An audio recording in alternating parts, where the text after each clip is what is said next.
Nabigana nkulamusaako nkubuuzaako wenna wooli nsonyiwa okuba nti nzize kikeereze mukko naye waliwo ensonga eziteebereka naffe ng'Abannayuganda oba ng'abantu olunaku olw'Essande kubako ensonga nnyingi buli omu abaako mu ggandaalo nga naye bw'oli mu ggandaalo mukulu nga bwagambye tukusanye tubakuwerekeza tugamba katujje tukole naye mbeebaza mwenna abagenze ne banko nga musinzizza abava mu mikolo egy'enjawulo abadde mu nsonga ez'enjawulo mwenna abafunye obuzibu nsaba Mukama abeere nga babayisaamu abali mu ssanyu abali mu kkula ly'ezzadde abali mu busanyu kuba nti bafunye omulimu omupya kontrakiti yayiseemu biki byonna nsaba Mukama abeere nga akubeera kyonna ky'oteeka okuba ng'okola abeere nga akissaamu omukisa naye bingi bidobonkanye emirembe gye tutambuliramu ennaku zino abantu buli omu ali mu mbeera gy'ayitamu abantu bakaaba abantu tulina ebizibu tulina ennaku ninyina okuba nti mbakuutira tutye Mungu tya Allah tya Katondawo mwesinze mwesigamire musabe tomugattika nga muzitambula byagamba bya shiriki ebyo byewalire eddala bya shiriki beera ku Mungu eka gobonyererako omusabe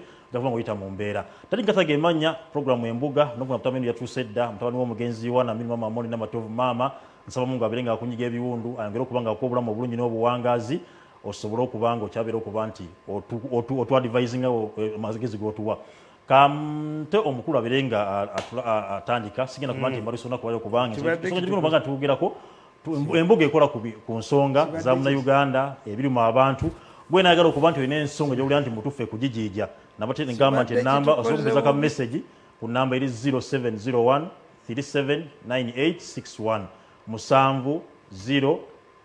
07 noti emu 37 89 nkaaga mwemu osobola okuba nga ompereza message noba nga tusobola okuba nga tuwogerako ku ensonga bingi nnyo nze Tamale ninga okubya akasaati kalungi nnyo akasaati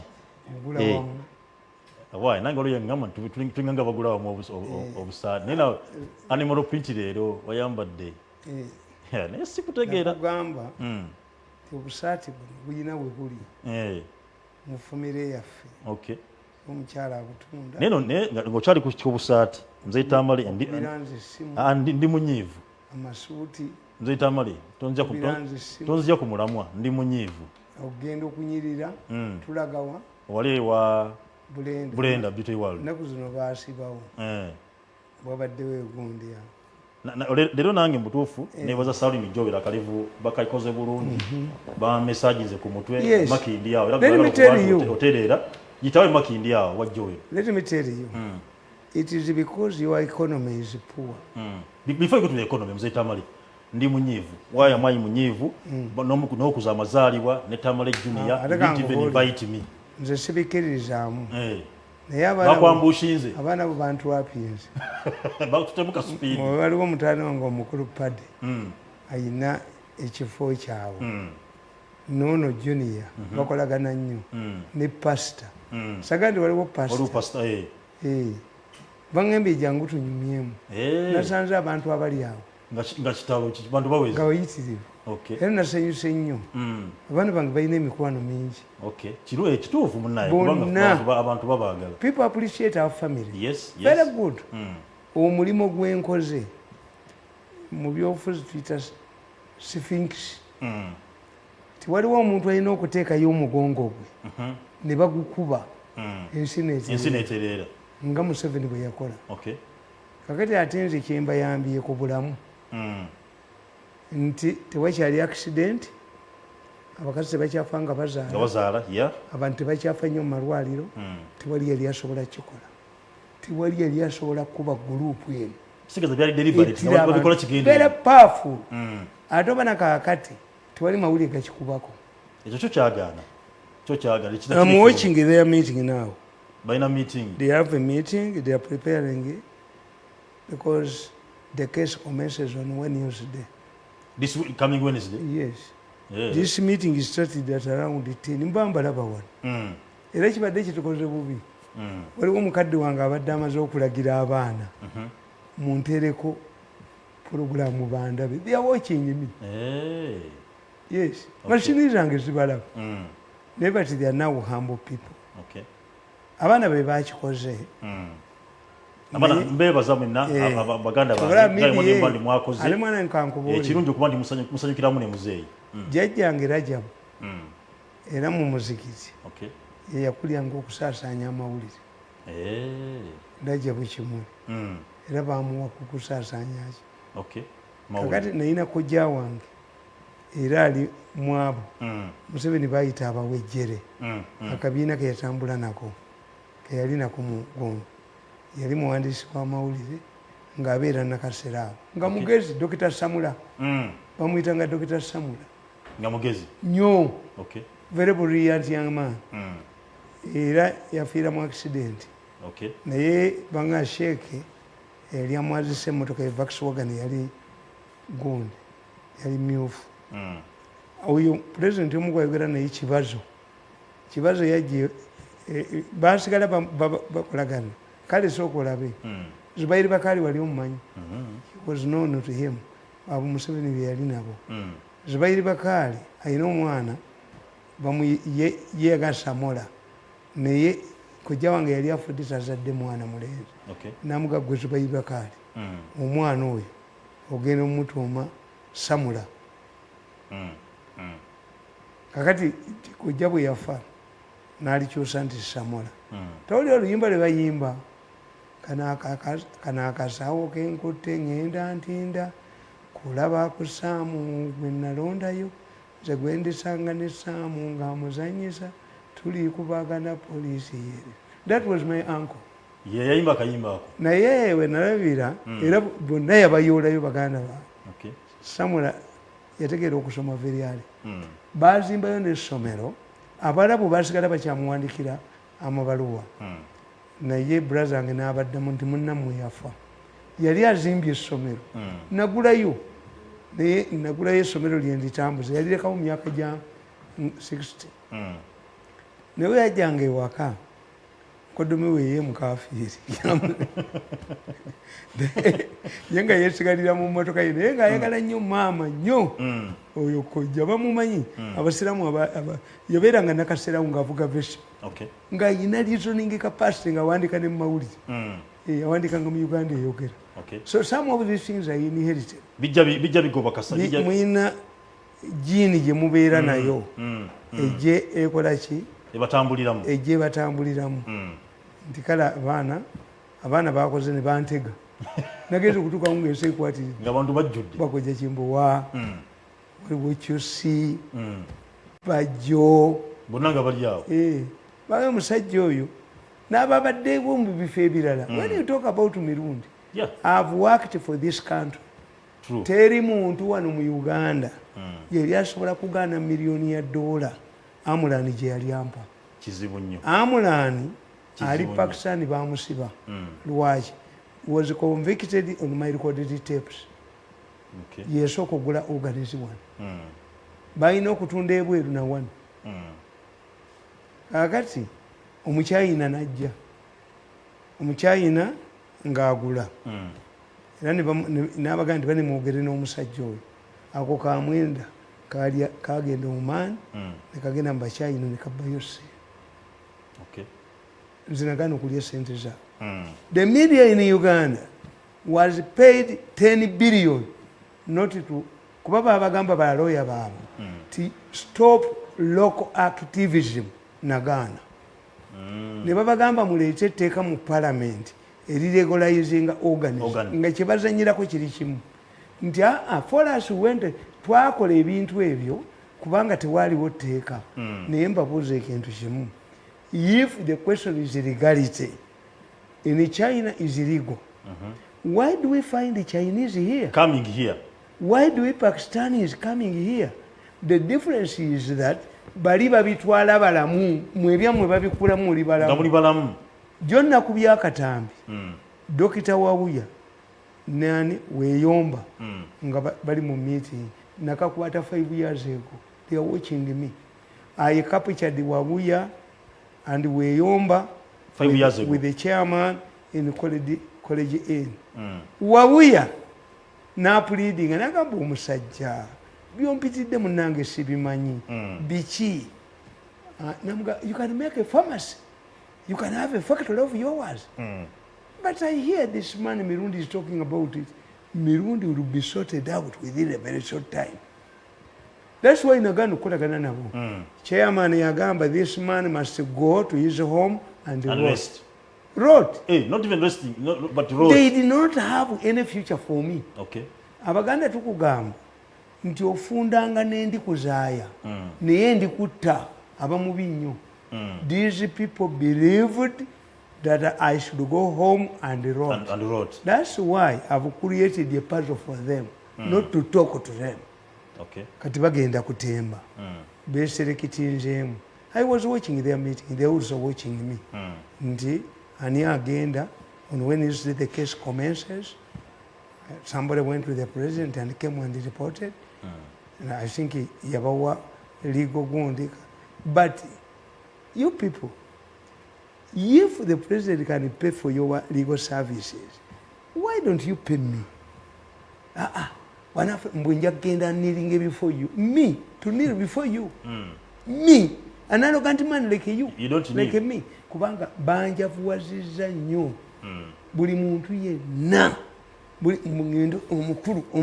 Me, I know his arrogance. Why? He wanted to be president, which he cannot have. Having ambitions is okay, but are you realistic? How can you be a president of Uganda? What if Uganda is elected you president of Uganda? Can't you turn Uganda into an abattoir? Kakati abo bonna bafu. Business njisi. Abaganda baga nti sebadukanya musibe nawe odduka. If a prisoner warden forces a prisoner to run fast, then the prisoner warden must run faster. Bagya mutoloka baganye we are bruised. Why don't you? Nabagambye ejo ne mbagamba nti Mr. Chairman, nino obutambi bungi, very damaging, but I'm a mature man, 60 years. Yeah. I know the implications that I can create a stampede in hospitals. Yeah, true. Nyinza obaliti obuzibu b'emigo ne babatta. Gundi natunuulidde omu ku bantu abalina amagezi mu Uganda. Brigadier Gundi Damulira. Brigadier Damulira, I don't know whether out of fear or not, or he had investigated me n'amanya sigenda. I wish these people had adopted the Damulira approach. Okay. I'm arrogant like them. An arrogant man cannot be approached out of arrogance. I harden. Akati Damulira yagamba, you are creating trouble for us. Damulira nga yagamba? Yes. Yatuma omuntu. I don't know Damulira. Go creating a trouble. Do you know that I For don't? who? I've never seen Damulira. I don't know. I don't even whether the man I'm talking to is Damulira.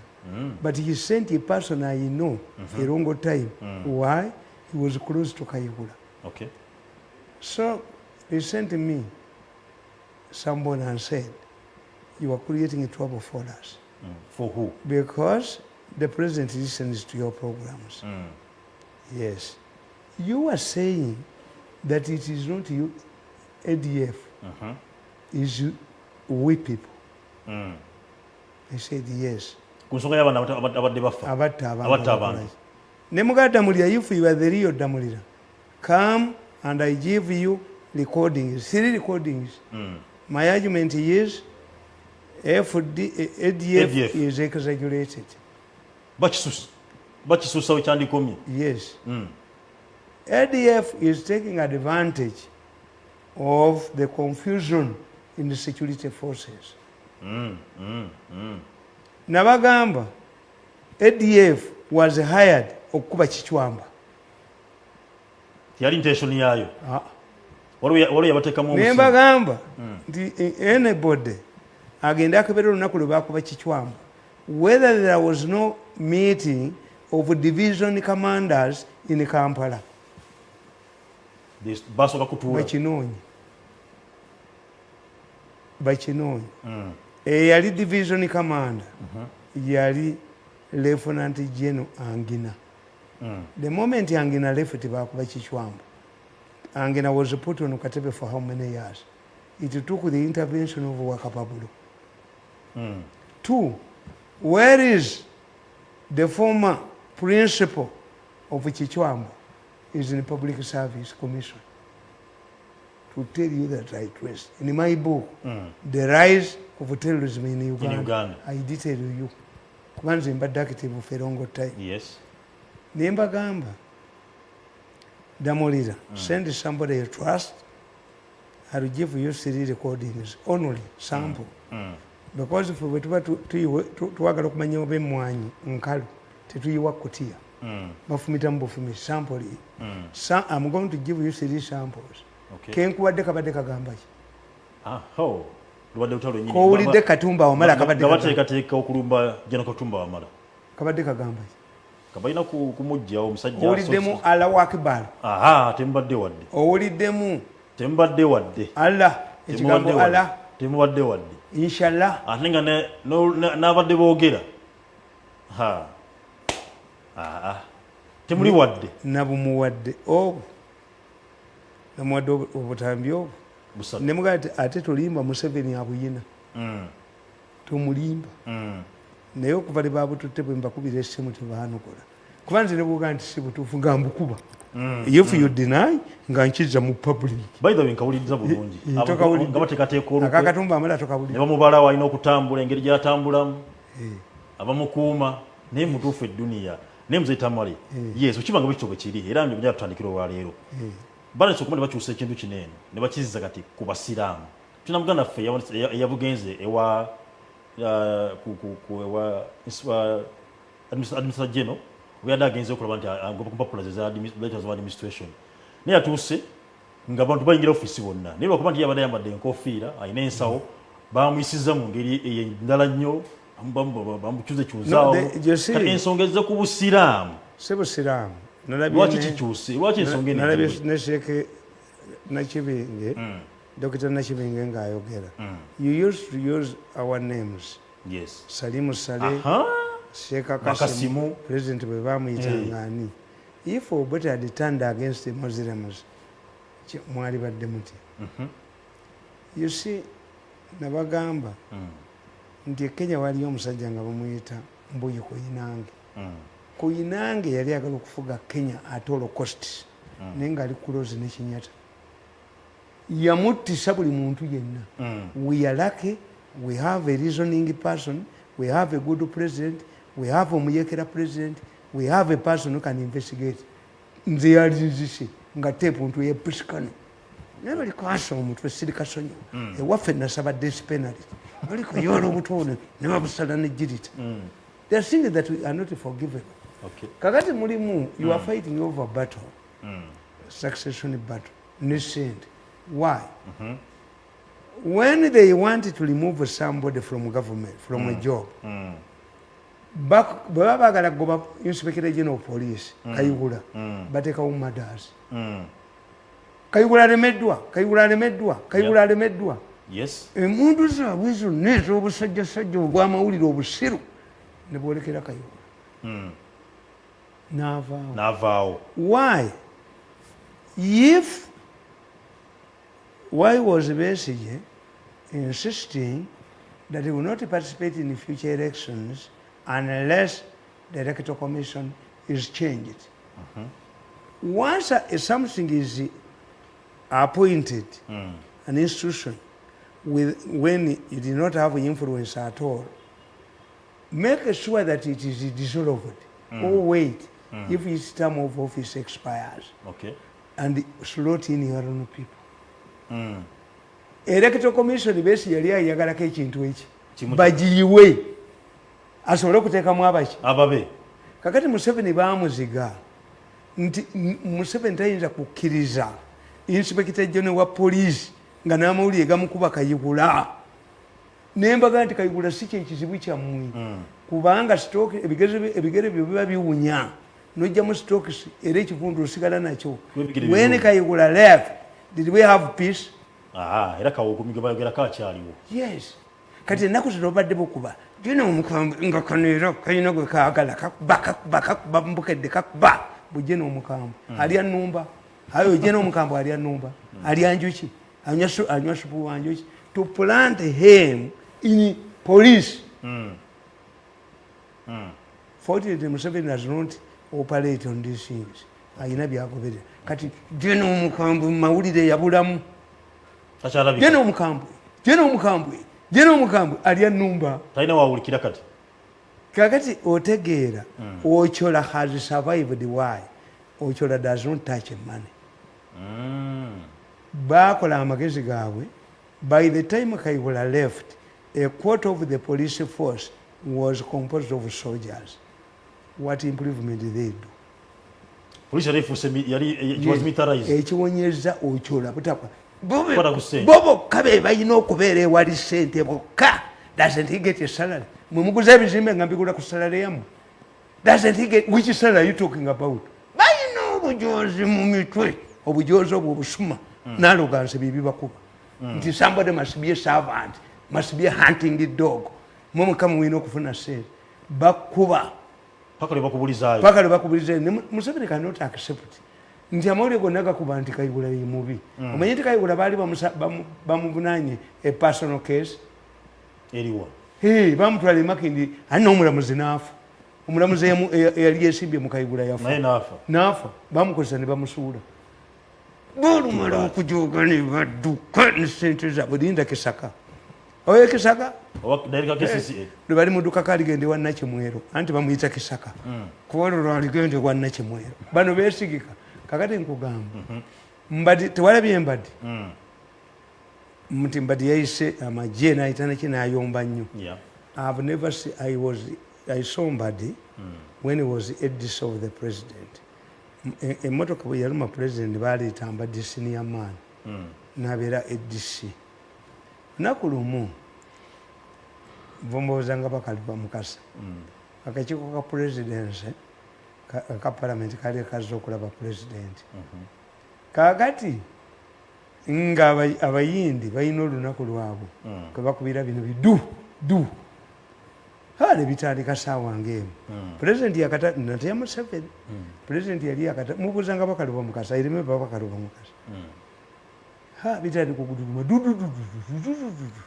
ne basirika. Museveni ababuuza what's wrong with you? Ate muzeyi gwe ebifuga tobiwulira. Nabuga even if they are there they cannot come here when we muli wali safe. Kakati bwe yalaba batidde nnyo n'atuma Mbadi you are going to find out what is happening. But did not come back for some time. Nebisigala nga bivu. Mirundi you going to find out. Nenkomo ne mugamba nti abayindi but Mbadi did not want to rely on anybody. Okay. He had to go to the source. Ye mwenye nayirabirako. It took Mbadi 2 hours to come back. Okay. Kakati Mbadi si mubbi. Mbadi tamanyi bya ssente. Tebayinza muleka waawo ne bwana abayagala atya. Bajja kola obubadi. Tasobola kubeera mu kifo ekyo. Kalamojjaddewo omusajja omupokoto yagenda ku faamu ya Guti n'amwawuliramu. Guti taddanga mukwogera. Ye koti mashe kyatula. Guti teyadda omupokoto yamwawulira. Omupokoto yakwata akatebe ke nadda ku faamu ya Guti n'alyako endiga 3 n'alyako embuzi 3 n'alyoka agende woona omukazi DPP abakumusangawo yali amukuba ekidaala naye ng'omupokoto avuddewa. Ani amanyi? Nze nategeera nti omupokoto baleese muleeti yali gyepangise omupokoto ate Kalamojja teyaddamu n'atabuka kati tewali ssente. Era munaye Kalamojja atabukaawo ssente zigenze mamba zigenze nyonyi zigenze obwo obubadde babuzannya Museveni bagala operation zibeerewo esimbi efulume. Yes. Ate tulina kye tuyita counter intelligence balabika tebagiina. Nti what it tells you nti mbakubye okuva ku bangoba nga batta bantu banoonyaamu money. Why? They have a wrong perception of money. They want to create Kenyan ruling families. Nti how did they bamudavadi bani? Bali bamudavadi families, ruling families Kenya. Gundi abazungu bwe baali bagenda ensi yali ekyali nnene. Naffe Abaganda twasenganga nti ekibanja bwe kitta mukazi w'otambula ogende. kati abaganda used to kusenga. They abandon this one and they go to the other one. You were talking about balalo. This was not n'abaganda bwe bali given gundi ng'omuntu abeera n'ebibanja bina mwayinza ng'ogenda mayiro 5 ngeri ekibanja kyammwe n'egindi ekibanja n'egindi why kati bano bannakenya bwe baali bagenda okwefuga bamawuma bwe balwanira ttaka baali bakikuyu kikuyu association mwe mwava Kano nti Jomo Kenyatta yagamba yali Joseph Kamau Jomo Kenyatta yali Joseph Kamau naga nti abamisani bwe bajja baatugaa nti muzibirize mutusabe twasanga ettaka lyaffe balitutte they took away the fertile land bannakenya ne babawa ekipande kati during Mau batta abazungu kati abazungu gavumenti ya Bungereza nekkiriza neyegatta neya West Germany ne bawa Kenyatta pound emitwalo 50 to compensate the departing kuba Kenya was for settlers. Okay. When Uganda nabaga nti yali for settlers. Uganda was regarded as a garden. Tulima pamba tulime mwanyi. Ni chobola steamers sa SKS Bero.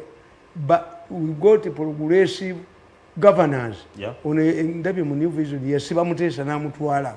Muyibe tuogera wano bibagira nabaga nti mutesa after 55.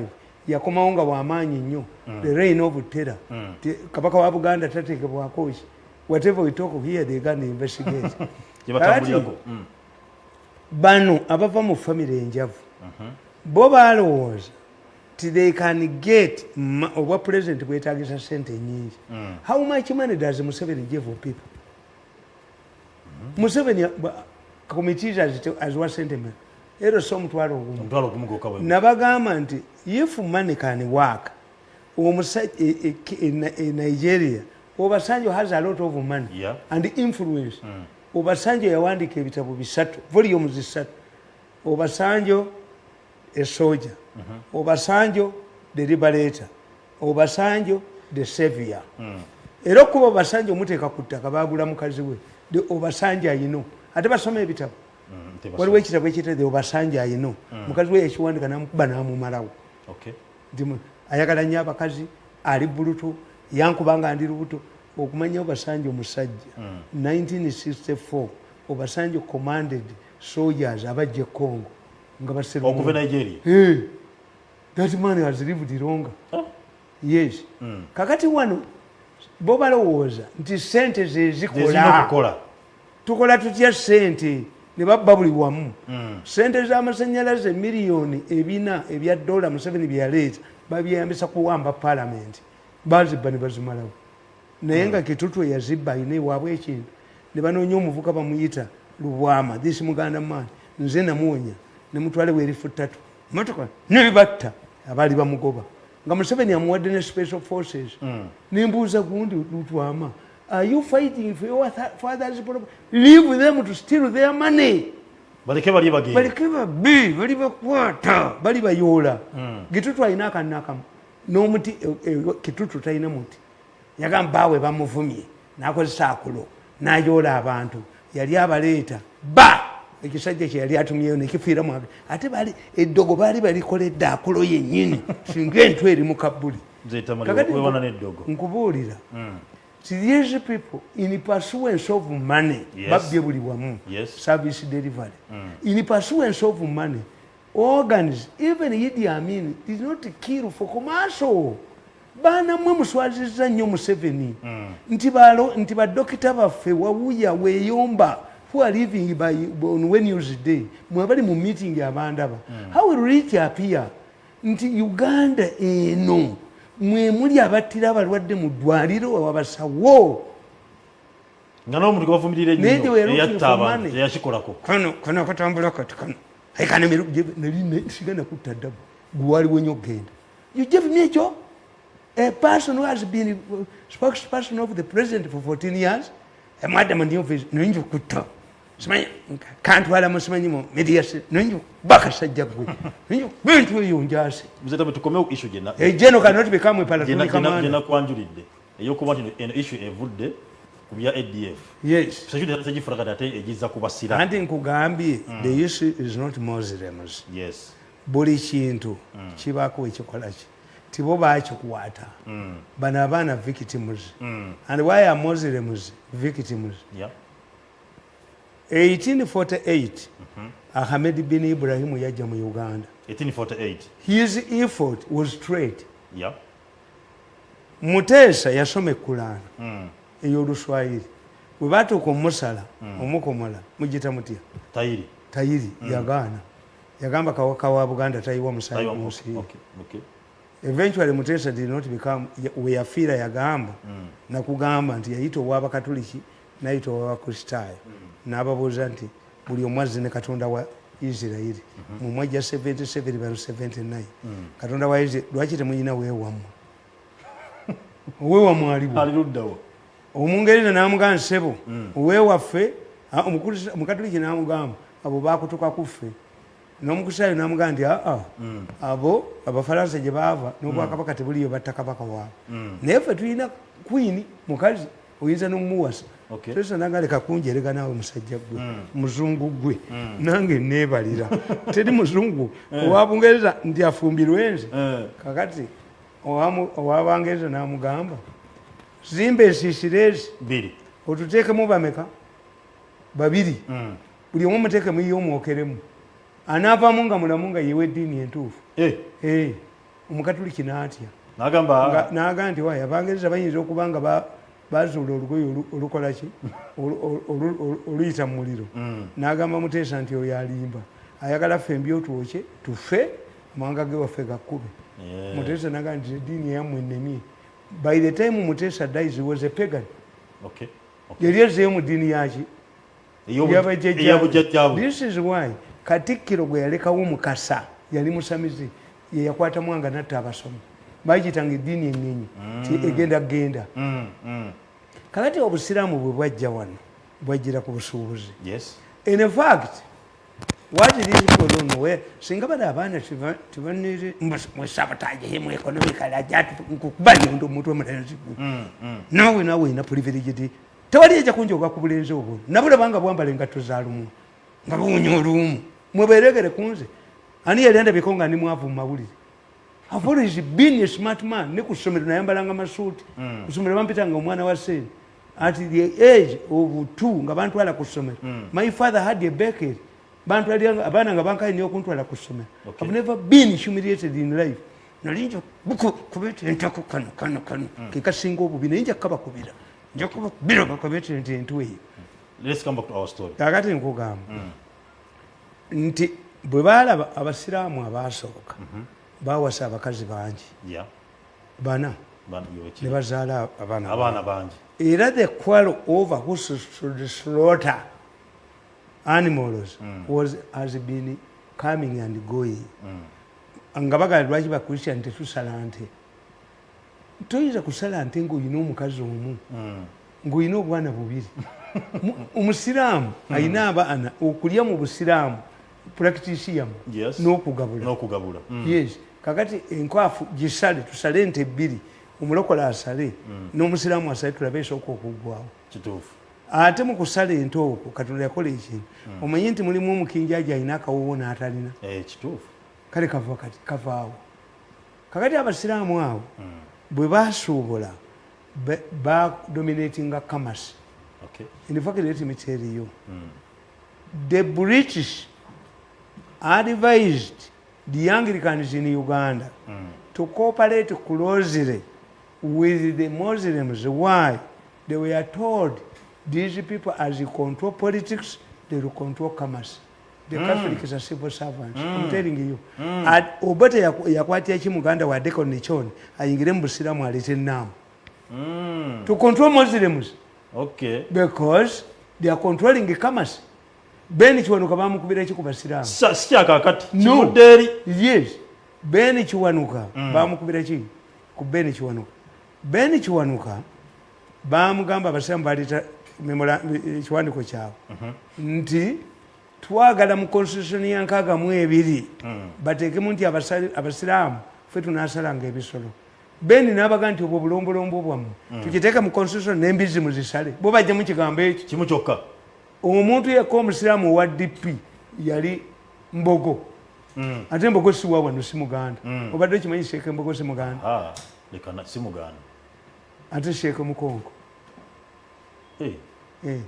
Sheikh Mukongo ye lwaki bamuyitanga Sheikh Mukongo you don't know the history of this. You don't know the history of these people kane gamba nti obusiraamu tebuzose kati okubaleeta crisis kuba yo ddiini obusiraamu kye bubaleetako crisis yo ddiini eddiini erina okuba nekibayita dogoma ekitakyuka ekintu kyonna ekitakyuka ekikyuka teba ddiini ekintu kyonna ekitambuliranga ku kukyukakyuka abakatuliki mu kisiiba ekyabwe tebalya nnyama ku lwakutaano naye Christmas yatuukako olwokutaano kardinaali n'aga nti amulye abaana baali bagraduating kati ekyo si eyo si dogoma eyo teba ddiini Vatican 1 Vatican 2 teba ddiini mwabasiraamu mugendako ne mulivayizing eddiini yammwe obanga n'akyusiza kulani oligino y'oluwalabu agirekawo n'alekawo kino kye nabagamba ku Museveni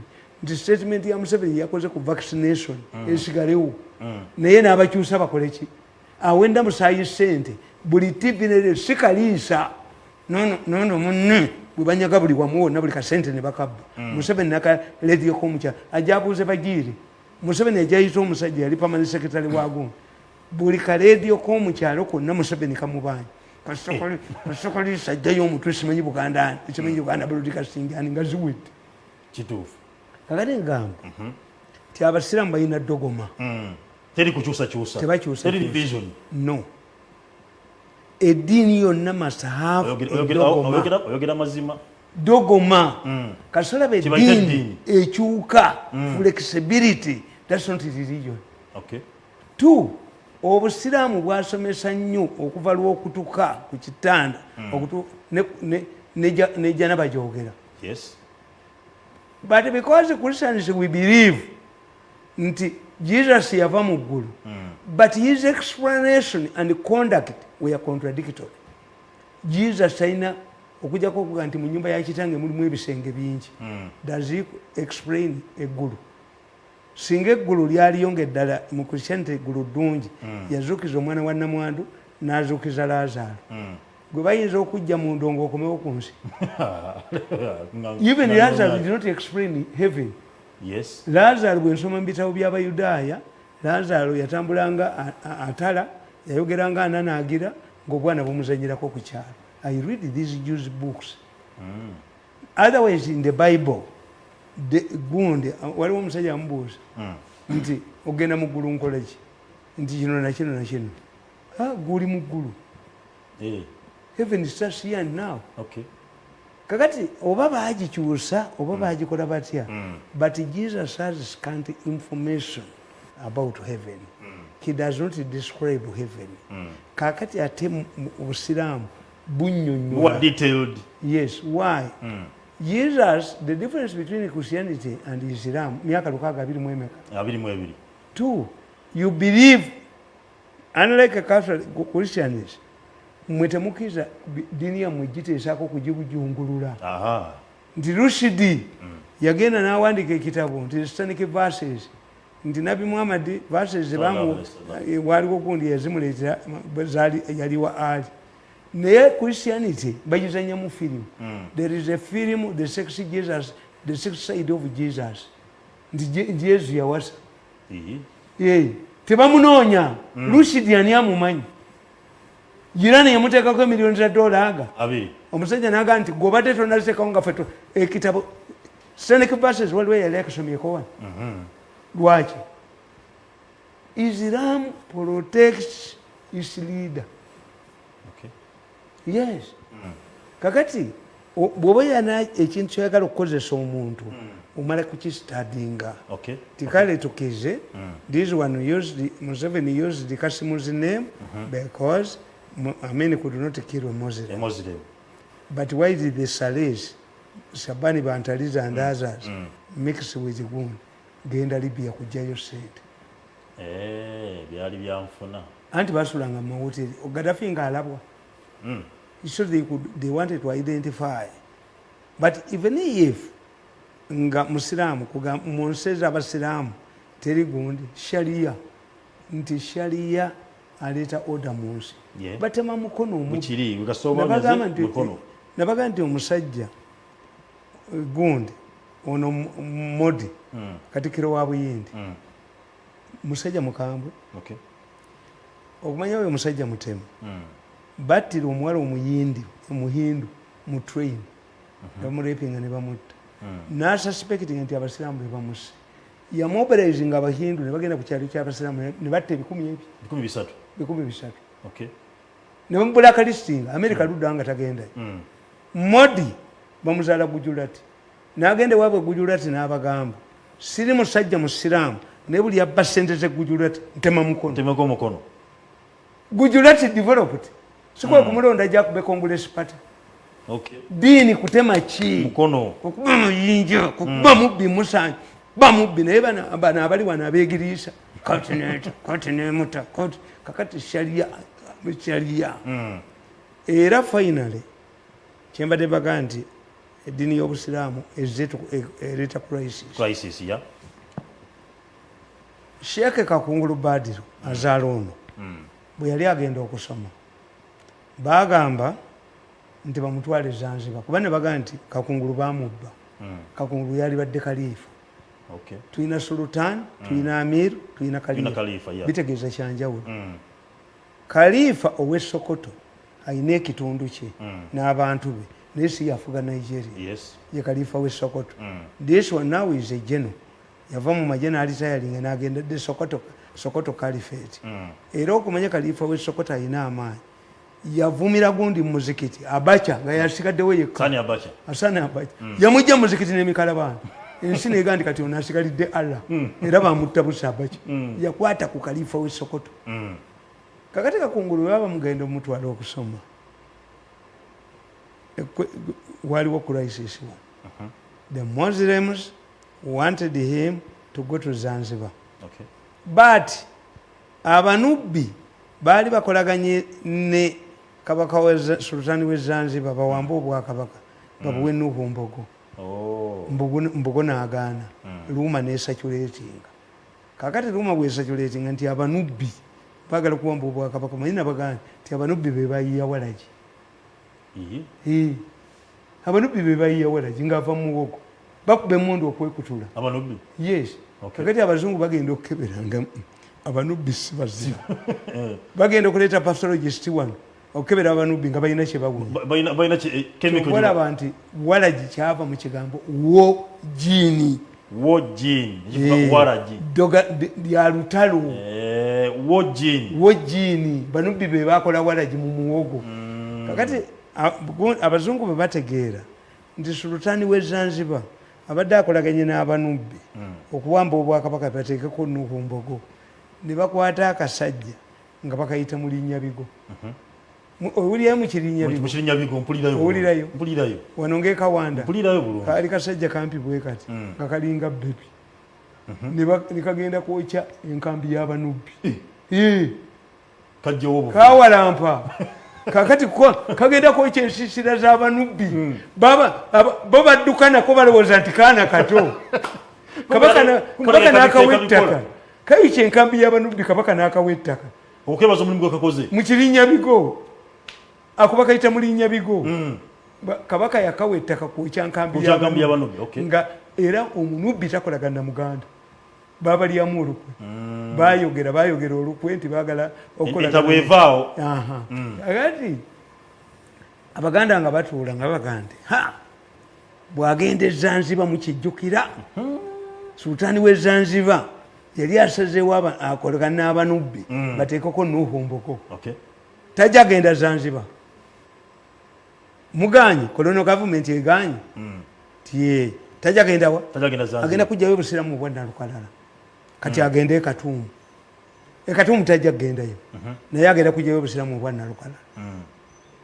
agende e Buddo headmaster w'e Buddo n'abagamba nti nze solimanyi lyabakristaayo era bw'ajja wano abalina kudda mu mudaala bamasheeka abasiraamu ne bagamba nti gwe tuyina akabiriiti kaffe tajja kusoma Zanzibar muganyeeyo Ekatumu muganyeeyo enamirembe ebuddo muganye zivuge mukono ne gwaka zivuge akabiriti kaffe tekayinza butakolaki butasoma zivuge entalo z'eddiini ziddewo zivuge ku muntu omuntu omu yekka Uganda yali yakomuliro lwakakungulu kakati okutuusa Daudi Chwa lwe yayita yayogera ne gavana n'ayita akulira essomero ly'e Buddo n'amugamba nti muganda wange gw'oli ku by'abazungu abaganda tobamanyi ne Museveni nabagaa yayita omuzungu n'amugamba nti ogoba abantu mu bibira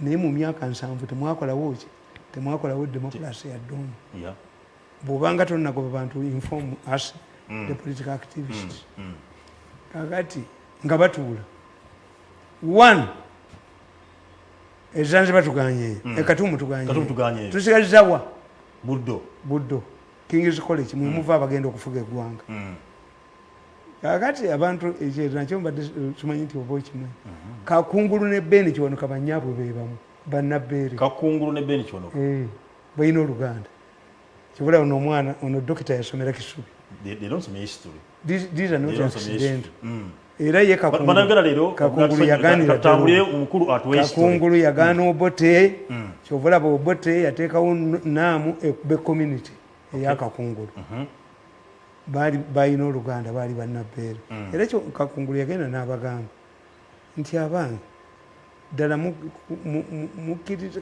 tuteese ne muganda munnaffe naye kasajja kano tokagaanye ne bamugamba nti alina Oluganda sempa n'abagamba nti oyo munnabbeere alina Oluganda kwani Beni Kiwanuka kyobulaba akolera muganda Kakungulu nno bamulwanyisa yali akulira akakiiko ka Buganda akagaba emirimu era Kakungulu n'ateekamu abasiraamu bangi ne bagamba omulangira takola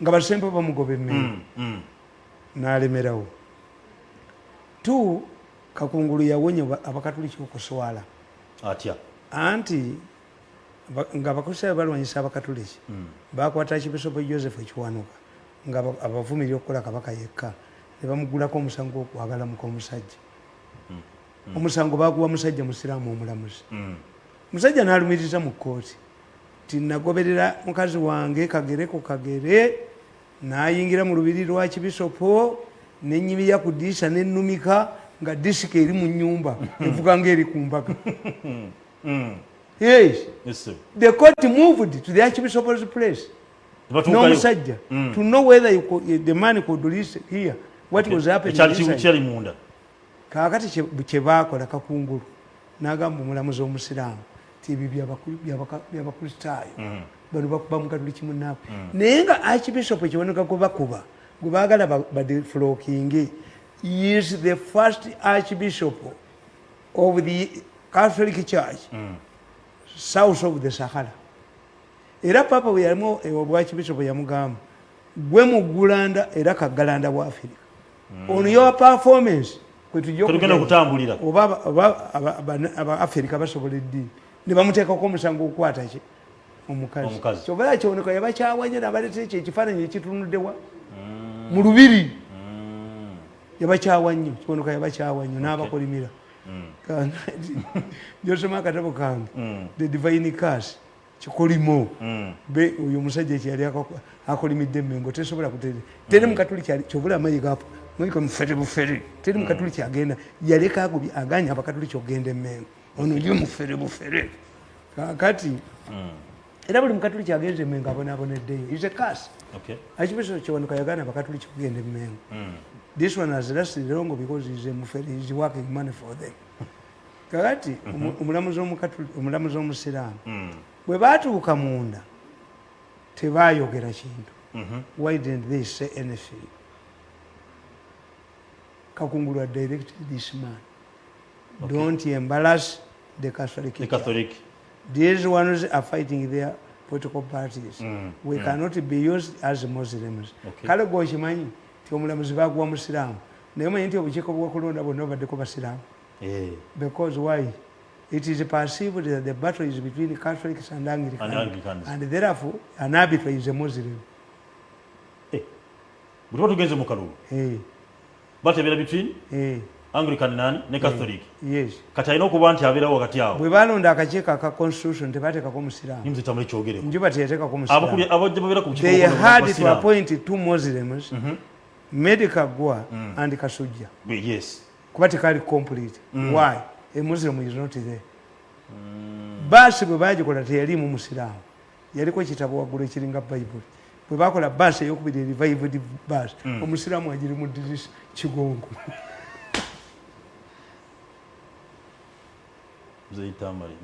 Ngotwala obudde okwetegereza ensonga. Yes, I know. Kakati oyo omulamuzi omusiraamu yaluulinga. But they had not allowed this man to say anything. Yeah.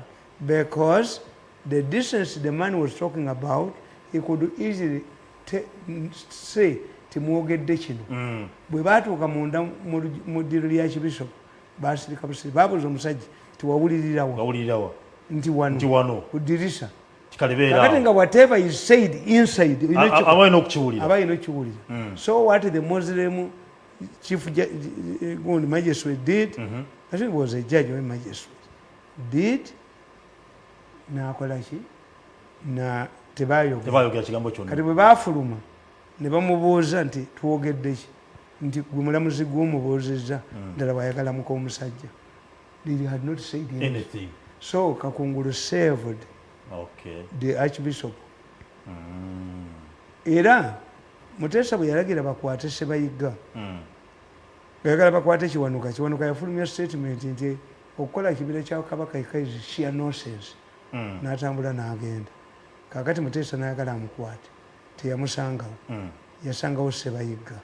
Ate nga Ssebayigga ye kalinda bwa Kabaka yalabirira oluzi lwe. Kakati what happened? Abakatoliki olwawulira nti bakutte Ssebayigga olwo nga bulina obwo Bwakabaka eka bulinayo mene dene yatusanga busanzi nakati obiwulira empute talk twasooka kuba Baganda. It was a question to you Buganda. I'm Muganda Maisiri. Yes. Do you tell me where to go? I went to school to decide my goal. Once you turn me to you, muvudde wammwe abajooga abantu. Privileged weresi. Nange ndi wasomola wa president aliddako oba mutabani wange alimu. If the question of kyekikuba gogenda ng'otujoogajoga. Sisobola kukkiriza. Okay. Akati abakatoliki olwawulira nti bakutte Ssebayigga beekuŋŋaanya 10 embwa enjizi amafumu emmundu eki ne bayiwa erubaga. Mutesa ne bamuwa ultimatum. Yes. Sawa 24. Ate n'ekyo nakyo temukimanyi.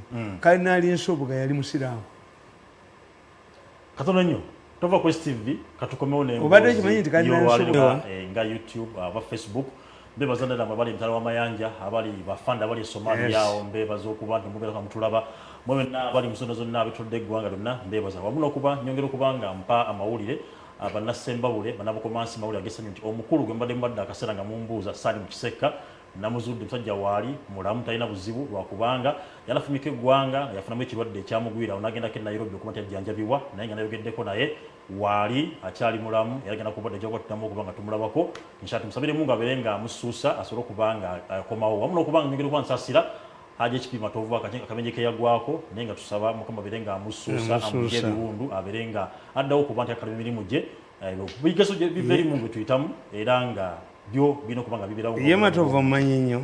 Aja ekibiima Matovu taata we yali mutunzi wa byennyanja n'aguladuwetinga mu byennyanja sajja nga mwesigwa nnyo baali babiri nga bafaanagana n'akola ebyuma by'emmwanyi. Obugagga bulina bwe buva kati waliwo ono nedda ojja kuddayo yavuwale poverty is like gravity you go back. Buli akwata sente zonna nga tezaali za famire ng'obugagga mu famire tebuliimu tewulina jjajjawe yagula kulaale widdayo noyafuwala kituufu nze mbabuulira singa bano abaana tebaneereegako tusabotage mi nze nali nsabye era pulezidenti namusaba ekintu kimu printing press n'agimpa kati yakaddewo if what says okumpa ebirala tusetu sagala byabufuna kubanga bantu temubayina. I want to be in my research kyolimu era nayagalanga nnyo Kaliisa oyo. Kaliisa bwe yava tewali people who can make research and analyze. You're in a PhD. To read in a book, but analyze. Ndikati nkugambi, ndikati nonsubu ya ina relationship yamanyi nnyo ne baluwemba. Yes. Era wano time yaliko omwanika waabwe. Nga muji.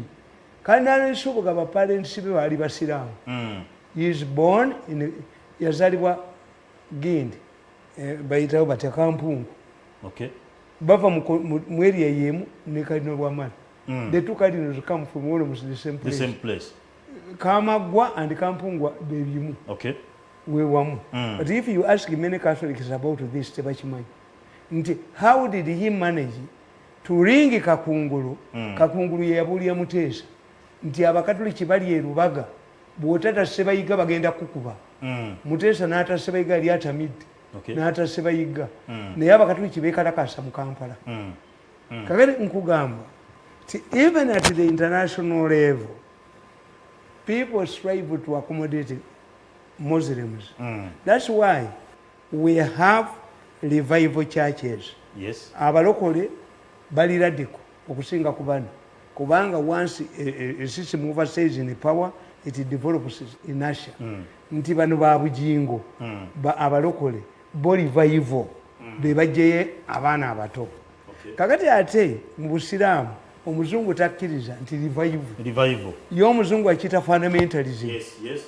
Fundamentalist clerics yakiyita ki nabaga nti abaana ekyaleeta America obuzibu baana kuva eno mu mawanga ga Buwalabu etali development ng'amafuta gogatwala ne balaba obugagga bw'olinawa mu America waabwe kyenagamba aba State House kubanze ndi controversial ti muzeeyi abantu bakwata n'abatwala erwakitula ne balambula nti simanyi bano baali balaalo nga balina ente bweziti nga bakola ki kakati alina sola alina ki it incites other people. Why were not these things not there before he became president? Yes. Why has it not been transferred to Kisozi and Nakaseke gy'alina faamu ze? Lwaki bibeere lwaki tekinologi ono eritagenze eyo ne mbagamba mmwe Obote yakuba Buganda lwansonga ezi bbiri.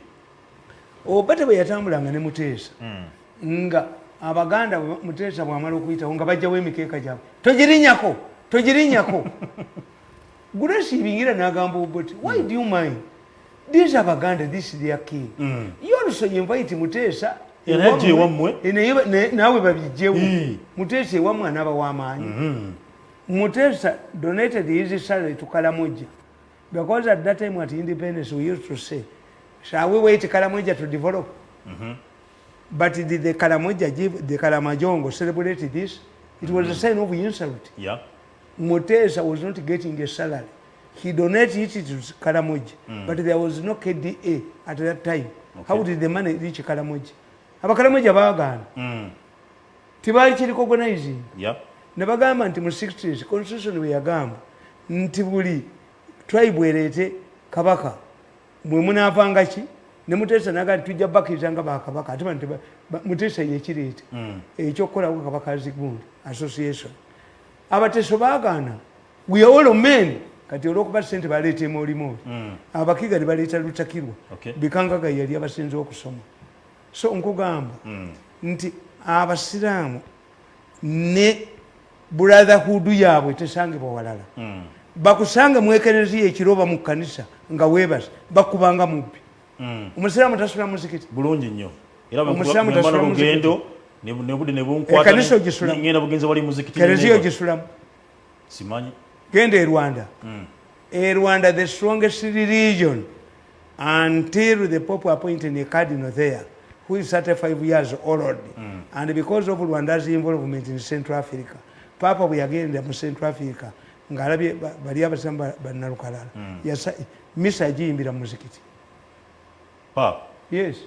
Amini bwe yali aggulawo Namugongo yayaziniramu yagana wana waliwo abasiraamu ne battirawo which had been neglected kati n'ekyabagundi n'ekyabakristaayo kyekiri.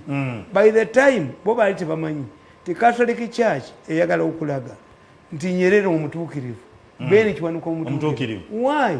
To tell you nti nammwe you are near God namwe abajulizi bamwe bakola ebyewuunyo. That was the intention. Nabana ab'ekkanisa ne bakibuukira kati babbiddeyo simanyi biliyoni mmeka Church House bagirimba mbu ya biliyoni 5 ne bagatubale nga ne political nono kantula kabwe ne badduka kubanga tebalizo ningamba kuba omuntu omulemba kuba kutta. That's why nze nabagamba kakati waliwo omukadde wange yagaye nti njagala giraba.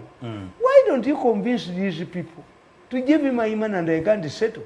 Ode mu bibyo nabawereza ne message jjo ne mbaga nze saagala byabufuzi you fear me kyo omusajja bw'avaamu ajja kulaga nze siri political opportunist nti ate ngende wa Bobi Wine omwana bamugobayo ngende wa Bobi Wine nti nze abadayimbirira Museveni ate nsale ngende waffe waliwo abakazi abataddamu kufumbirwa oba bano bankoze bino ye obanga nnyabo gwe baakuba tibali kye bamuyambye ate nga ngende walala ndi musiru ensonga eyo yo nkulu ate nga beba mu group yemu abali eno beba ensonga eyo nkulu oyina okubeera nga oli hunting dog you must be under somebody you must rely on a salary sente zo zirina kubeera z'abantu.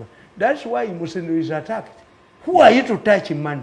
Era amukuba avaawo ava mu Northern Uganda amukuba avaawo tokibeeranga mu ministry tokibeerangamu a stranger has attacked for the first time alokansi abo bamafiya kakati nkugamba ne Pope John Paul yakkiriza omuzikiti mu Vatican mulimu aya zina. Why didn't he do it to the Anglican Church? I don't know. Islam any religion that has changes Vatican 1 Vatican 2 tukyusa kino ne tukyusa kino teba religion n'abasemize bwe anti eri nabo bwafa omusamize ng'omukazi akonya akagere tajingira sabo kakati tudde bakugamba n'abakubwasira obwo kuba anoonya ssente kakati kiri ne kivaawo kyali ddate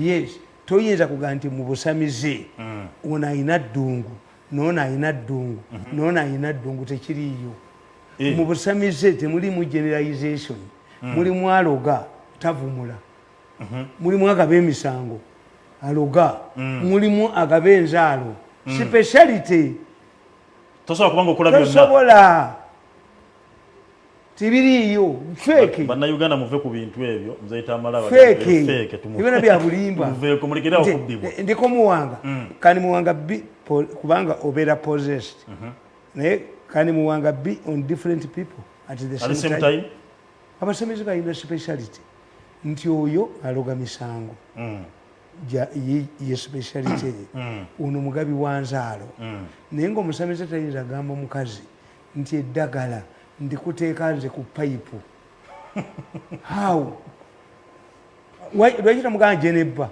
nga kojja kimbo bwabakola n'abawalubalulawo payipu era kakati kankuba kati yo simusamize ayendera musaba simusamize omusamize omukazi omusamize bali be bamuleetera bagwafumbwe abeera ogwo tebawunyirwa nsu nyingi look at these gundi abasamize abakazi abedda abakadde this they are fake me make a research nintegeera bino biri fake kakati gwe tokiraba nti mwayingidde mu gurupu endala ekola eddagala segula eddagala wabula ekola nti when quality chemicals started producing the drugs under license from gundi bagita Sipula eye India yamala ebbanga ng'etunda lya Sipula until its own medicine was approved by World Health Organization. Yes.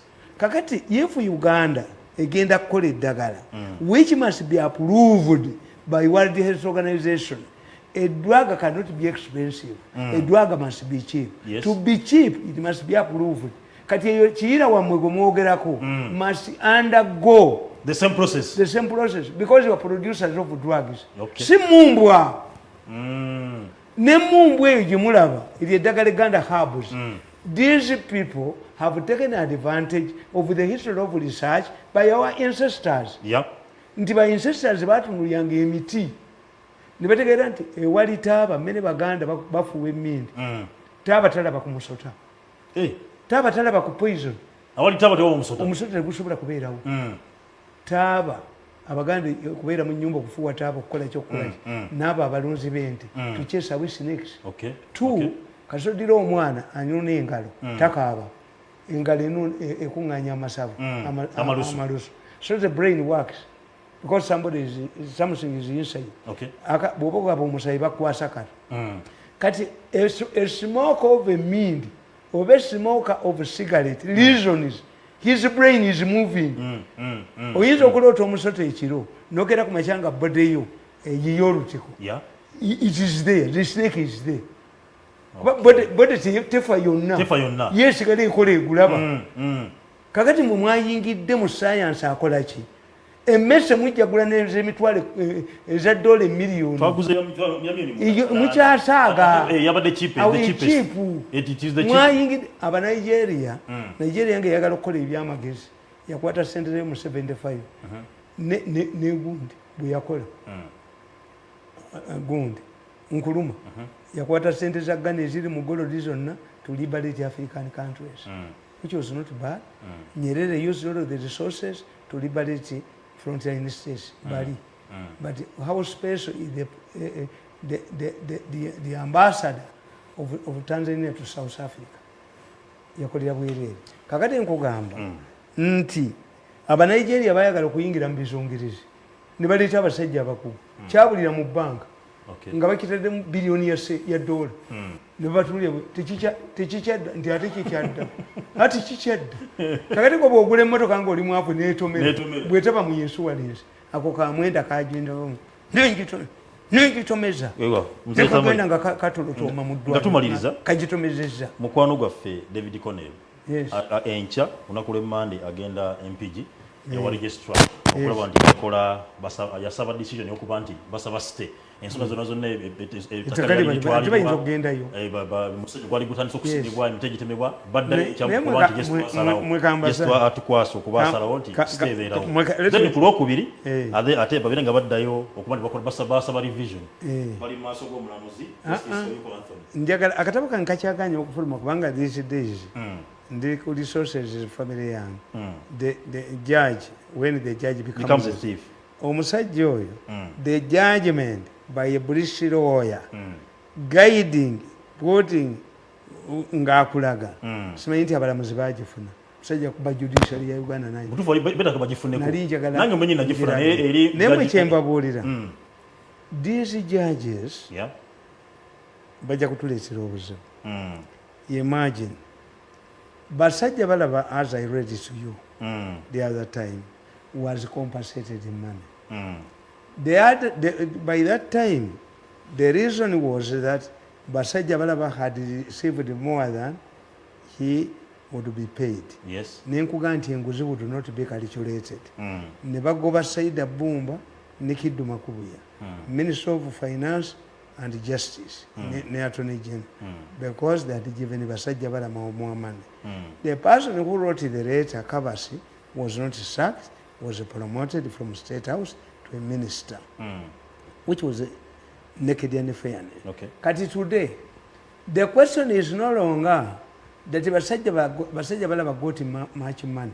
The issue is a foolish lawyer took basajja balaba to court and unequally kyesijja kwogera judge kubanga why basajja balaba was paid by the treasury because the government was supposed to pay basajja balaba who did not deduct the alleged tax. Whose responsibility?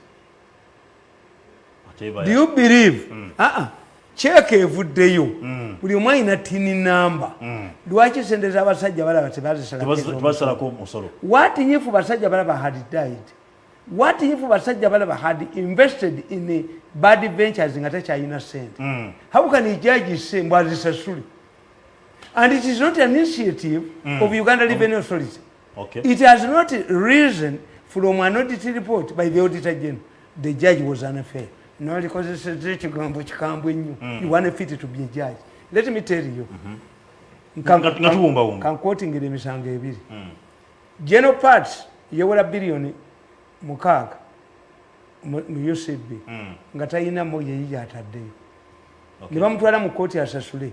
Omulamuzi who was a judge not like this one, who was a judge yabagamba this man is an illiterate. Yes. There was no way he could cheat a bank with its experts. Therefore, I cannot penalize this man. There was no way the experts in Uganda Commercial Bank would give this man a loan without security. Yes. He dismissed the case. Likewise, that is one. A real judge, not the opposite, would dismiss Basajja Balaba's case. Okay. Why? It is not revenue authority. That is the kubanga wali gambi. Nze we najirayo and it wouldn't be Basajja Balaba alone. Kakati mbabulira. Omuserikale wa police, a detective, who took a statement from Segirinya was sacked in Masaka. What does it mean? Omusango wa Segirinya mufu. Anti ono bamukutenga ali enguzi. Atali credible. Atali credible. Eya FDC. Omusajja omupoliisi yamugobe bamugyeru kungiri. Najja agobono. Ate kyamugobera sina kulyanguzi. Yayambye omukazi e Masaka bamuguze essimu enfu. Eriye edduuka eritunda ebifu naye kubanga akasajja kakwata bala DC ne kakwata abanene bonna ne kakwata bameeya tekwogerwako. Omukazi mulema talina magulu. Bawa ali Somalia ayagala bakyatinge kakati namuguza essimu enfu. Omukazi n'agitegeera n'amugamba nti obulema amagezi ngayina. N'amugamba nti essimu nfu gize emyezi egi era yamuleeteddeeyo yennyini. Omukazi yeekubira enduulu ne bawo ali Somalia ne bagamba ono detective era kyembabuuza okujjako nga mwagala kutta musango gwa Segirinya ono yasinga okuwunya mu Masaka. Sigenda kubanga sukano ngena kubamberekereza omukulu Alan TY Jeruzira weba leka message ngafunye weba omuzaita mamuno zanti obwongo bwalina bwa beyi era abere compensate omukulu onongalani Jeruzira agaba kusasule mutufu kyokolede gwanga kusasule bakuwe Alan ka message weba linye Jeruzira weba bizaba nzemba banja compensation yange batta future ya maliza muzaita mitundo bulachika bubiri bwakawe maliza ko leo maliza amazemu ekigwo umenye obusajja bano obusajja obusajja bwa kakati soko olabe embaga ya bujingo olaba abaliko bano baana ba primary babadde batula bigezo waabo obusajja bubi laba abali ku mbaga ya bujingo olaba abantu ku mbaga ya bujingo naye obusajja buno banaye bubi laba bali ku byabwe tebali ku mbaga kyeyo kakisi bugenze ne buwandika ekintu ekirala bugambye mbu abegindi beruweru bayise Buganda Land Board kakati bwe batategedde nti beekubye endobo lwaki. They have now cleared why did these people appeal to Buganda Land Board. Because the land is under the jurisdiction of Buganda Land Board. Ya Butikiro taka lya Butikiro ekitegeeza nti abo Buganda Land Board ono yaweevinze documents be bali muguza. Kakati ate yebukedde badde ekuba nti abantu baagala nnyo Buganda Land Board bwe babazudde mu kifo kakati ono mulimu Kamoga n'abawa ebirango Kamoga tavaayo Kamoga yafunye emaali ey'okumeka Kamoga awummudde ebituli awummudde ebituli kakati bano ababugundi abamonita bagambye nti Uganda tebagiyise mu democratic gundi countries nendaba gundi Misamu wa Foreign Affairs. Never name with Jemon Pomulimu Basomesi. Let me tell you, before I answer, I look at the countries America invited. These are countries, in many cases, that have held general elections and had leadership change. America democracy why you know kubanga wa leadership change. That's why erokumanya abantu abasajja ba monitor abo bajinga. Rwanda is not mentioned. Rwanda bajijemu. Uganda's neighbors invited. Where is Rwanda? You